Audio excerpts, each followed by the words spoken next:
Hello everyone, I know that many of you just started your bulking seasons and lately I've been receiving a lot of questions about bulking. That's why the topic of this video will be how to lean bulk. So let's get started with the video.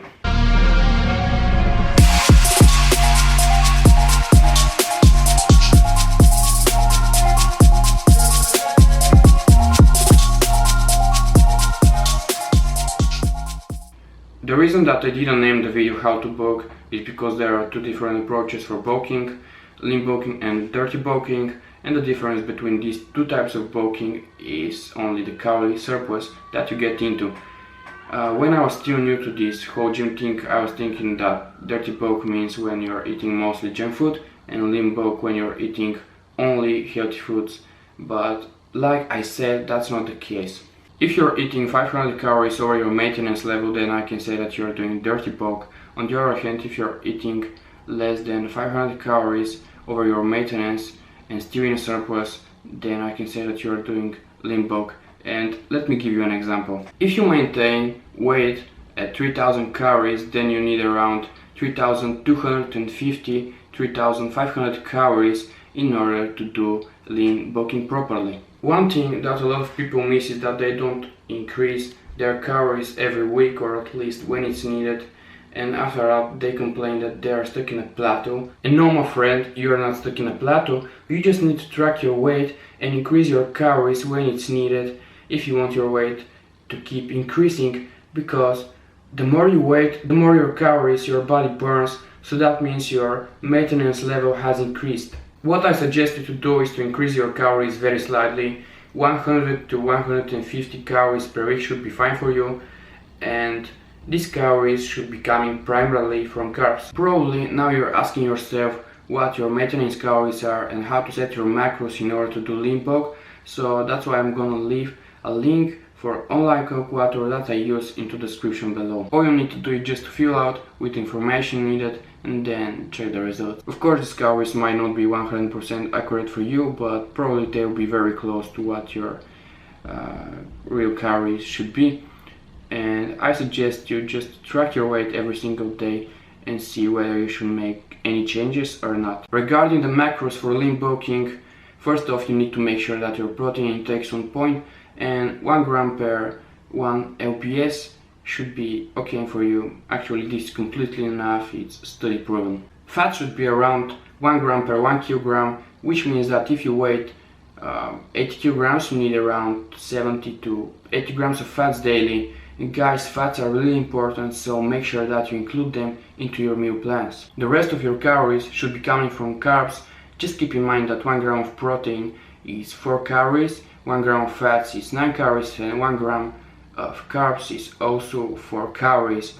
And if you're good at maths, it will be really easy for you to make the calculation and see how many carbs you should take daily. The reason that I'm not talking dirty bulking is that I just don't recommend it, and there is no point of dirty bulking if you are trying to put as much as lean muscle mass as possible and still be in shape and look good.